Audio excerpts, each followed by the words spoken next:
அங்கன்மாஞானத்தரச அபிமான பங்கமாய் மந்தனின் பள்ளி கண்டேன் ஏழைகள் சுதங்குவிருப்பார் போல் வந்து தலை பெய்தும் கிண்கிணிவாய் செய்த தாமரை பூ போலே சங்கத்திருந்தே எம்மேல் விழியாவோ திங்களும் ஆதித்யனும் எழுந்தார் போல் அங்கன் இரண்டும் கொண்டு எங்கள் மேல் நோக்குதியே எங்கள் மேல் சாபம் இறந்தேலொரெம்பாவாய்.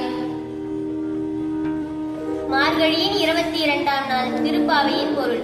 கண்ணா, எங்களை விட உயர்ந்த வீரர்கள் இருக்கிறார்களா என தங்களை பற்றி பெருமையடித்துக் கொண்டவர்களுக்கும் இந்த பரந்த பூமியை ஆட்சி செய்தவர்களுமான அரசர்கள் மிகுந்த பணிவுடன் உன் பள்ளி கொண்டுள்ள கட்டிலை சுற்றிலும் சங்கத்துக்கு வந்த பக்தர்கள் போல் காத்து நிற்கிறார்கள். அவர்களைப் போல் நாங்களும் உன் அருகினில் நிற்கிறோம்.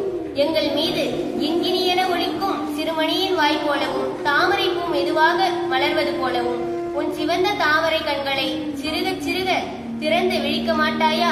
சந்திரனும் சூரியனும் உதித்தது போல அந்த கண்களை கொண்டு எங்களை பார்ப்பாயானால் எங்கள் மீதுள்ள எல்லா பாவங்களும் சாபங்களும் தீர்ந்து விடுமா? நன்றி.